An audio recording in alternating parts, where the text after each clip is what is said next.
Are you guys just gonna chill there? Okay, cool. Hi, my name is Christy and I'm a witch. Unfortunately, there's still a lot of people who don't actually understand what modern witchcraft really is or what it's really like. And oftentimes they seem to think that we're either entirely delusional or are just playing make-believe based on like witches and movies and TV. So today we're going to talk about the wizarding world of Harry Potter.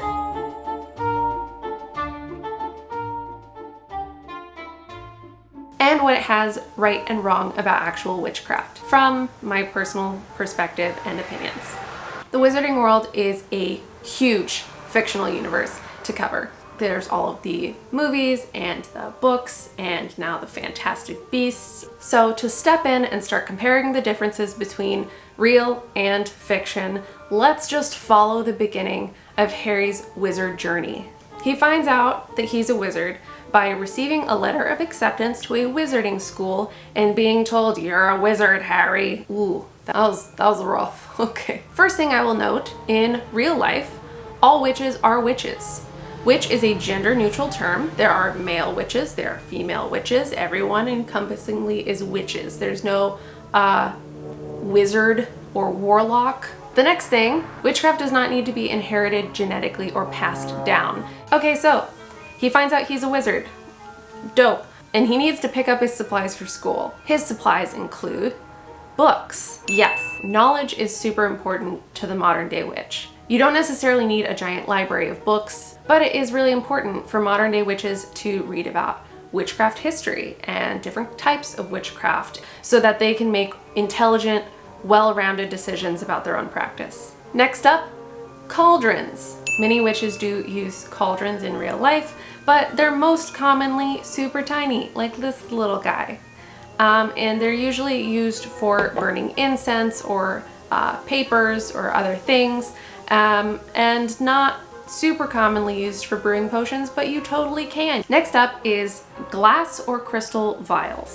They're pretty useful, especially if you have a lot of little herbs and things. You can keep them in little bottles. I think every witch is like guilty of owning 1,000 mason jars or bottles. Shameless plug, I sell these little mushroom bottles on Etsy. The next things on Harry's I need this for wizard school list are brass scales and a telescope. They're not like standard as far as I'm concerned. I don't have them, but like if you do, cool. Maybe I should get brass scales and a telescope. Students may also bring an owl, cat, or toad. Yes, sort of. Many witches do have familiars. Owls are pretty uncommon as pets.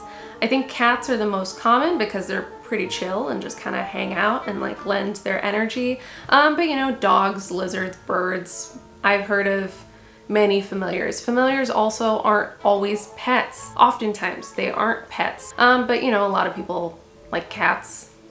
That's cool. And not just having a pet makes them a familiar. And finally, Harry needs to get a wand. Wands are very commonly used in modern day witchcraft, but of course they are not quite the same that they are in movies. They're often made of wood, just like they are at Ollivander's, but they're also sometimes made out of metal or crystal. Many witches actually prefer to make their own wand. In the movies or in the books, it's not that the wand is like the source of their power, but it seems like the wand is semi-essential. Only very, very powerful wizards can do a whole bunch of stuff without the wand. In real witchcraft, wands are optional. They're a tool to focus your energy, but they aren't necessary for witchcraft. Wands do not make things move or transform or have crazy sparks and bolts coming out of them when they're being used. I should not have to make that distinction, but you'd be surprised. I don't actually have a wand for witchcraft right now, but I do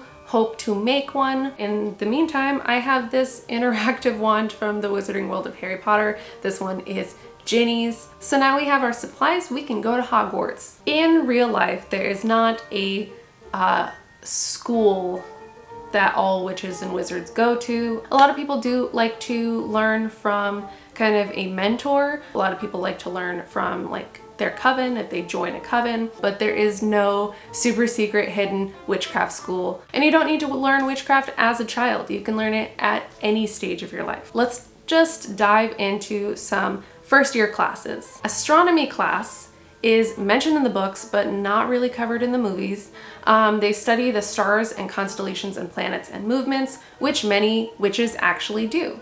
Most witches will focus on the moon phase. There are a lot of witches that are super into astrology that base everything off of the current planetary alignments. Pretty accurate. Charms class. Real witches do use charms, but of course they don't do the same fantastical things that they do in Harry Potter. Instead, they might charm an item for a specific property or magical use. Example, you might charm a necklace or a bag for beauty or good sleep or whatever it is that you would like to charm. Real charms aren't like floating feathers with our wands. Defense against the dark arts. I think the real witchcraft equivalent of this would be protection spells. We're always cleansing our spaces and setting up magical barriers to protect our magic and ourselves from outside energies that could interfere with either what we're practicing or us.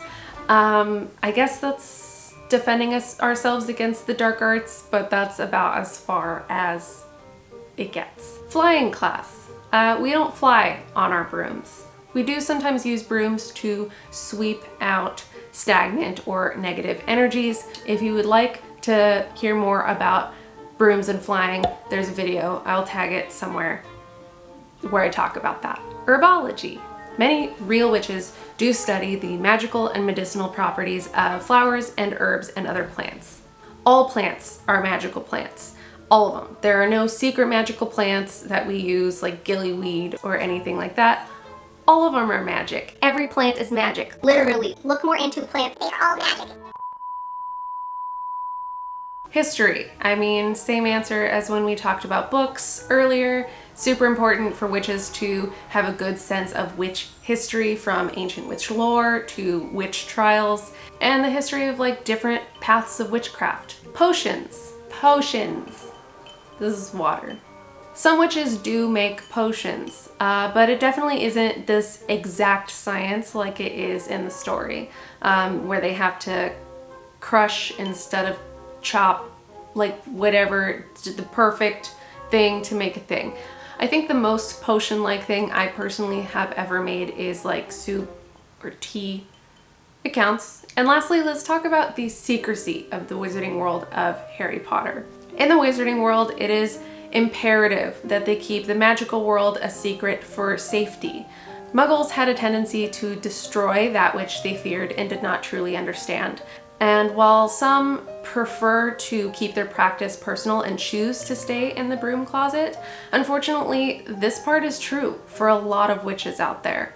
Many feel like they can't tell anyone about their practices or beliefs because they're in homes or environments where they feel like it wouldn't be welcome, or even where they feel like it would be unsafe for them to do so. What we do as real modern day witches is not evil or scary, nor is it delusional or make-believe. You are absolutely allowed to not believe in what we believe in, but you can still respect our decisions to believe in it.